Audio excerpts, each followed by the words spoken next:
Hey guys, thank you for watching. For today's video, I want to talk about my 1-year anniversary on keto. Now, the reason I decided to talk about it is because you know how Facebook sends you those memories, like what you did last year, 2 years before that. So today I got a message from Facebook, and it's the post that I put when I decided to go keto. So for that day, I cooked some steak and I put on there dinner. Steak with veggies fried in butter. After failing miserably with every other diet out there, I'm giving the low carb, high fat, aka Atkins Paleo Keto diet a go. See you guys on the other side. Now I got goosebumps when I saw that, because when I think about last year in March, before this whole keto thing and before this whole retirement thing, it's just so much has changed that, to be honest, it's hard for me not to give keto most of the credit.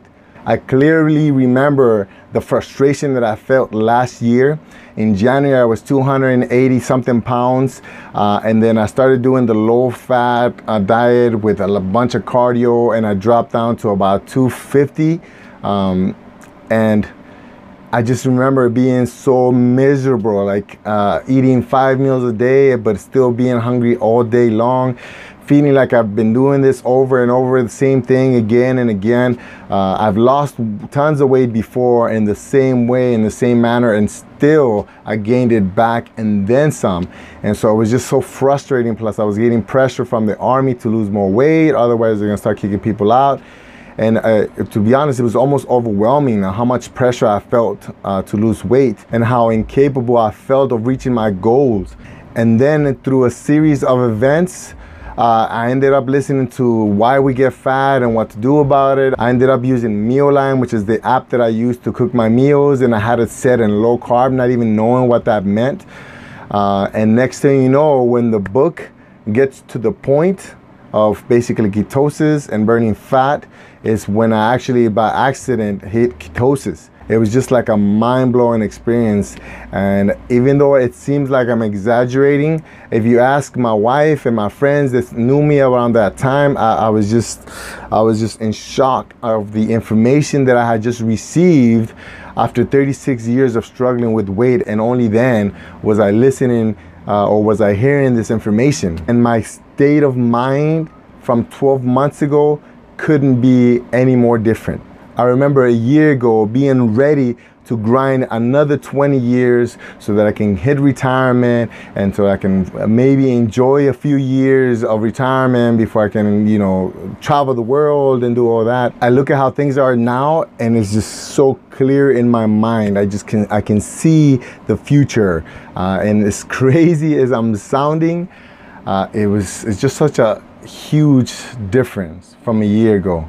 I can honestly say that this is the happiest I've ever been, just knowing all the answers to my questions about just how my body works, about how the future is gonna look for me. And so just imagine, last year I wasn't thinking about doing YouTube, I wasn't thinking about retirement, I wasn't thinking about, you know, traveling the world and all that. And now I have my whole family living in one room. I got strangers living in another room. I got rid of 80% of the stuff in my house, and I'm focused, laser focused, knowing exactly what I want and knowing how I'm going to get it. It's gonna happen. I'm going to retire next year, and it's all because of what happened a year ago. What's interesting is that I'm actually only 10 pounds lighter than I was last year, because I decided to cheat in the middle and I gained the weight back. But now I'm being strict. I've been strict since January, and now I know, as silly as it sounds, now I know how skinny people feel. They can eat as much as they want and they don't gain any weight. That's how I feel right now. I'm not dropping 10, 20 pounds a month like I used to. It's trickling down, but I'm eating as much as I feel like it. Can you understand the freedom that that gives me? The freedom that I feel being able to do that, the freedom to be able to enjoy life. So anyways, I didn't mean to get that intense about it, but I'm happy that I'm in this place that I'm at now.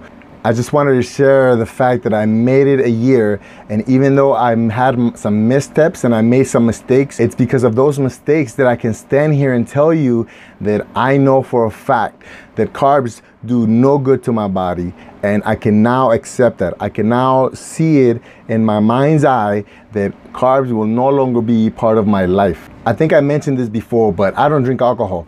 So for me to say that I quit alcohol, it's a ridiculous statement. It doesn't make sense. It takes no discipline for me to say I quit alcohol because alcohol is not part of my life. So now, because of the mistakes that I've made through the journey through the last year, I know that keto is the lifestyle that's the best for me. And so now I can accept the fact that, like alcohol is not part of my life, carbs will not be part of my life. And it's simple. I mean, it was right there. Everybody knows that sugar and bread and pasta makes you fat. Everybody knows that. But for some reason, it's a ridiculous statement to say that I'm not going to eat any more sugar or I'm not going to eat any more bread. Every time I talk about this, I always think about somebody that I know that's type 2 diabetic. And, you know, he was struggling with weight. He was struggling with the diabetes. And so when they heard me talk about keto, they called it a crazy diet, which is kind of silly if you think about it. This person who, for health reasons, can't eat sugar and pasta and bread, thinks that giving up sugar, pasta, and bread is a ridiculous idea. I mean, this stuff can kill him, but it's a ridiculous idea for him. So once I realized that, once I heard that, it made me realize, oh, okay. See, it's a mentality. Okay, it's a mentality, is how you look at it, right? So anyways, it's starting to sound like a rant. I just wanted to share with you guys that I made it past 1 year, and from this point on, I am strictly keto. It's for me, it's for life, keto for life, and it's not a cult. Thank you for watching. Please subscribe to this channel and see you guys on the next one. Bye.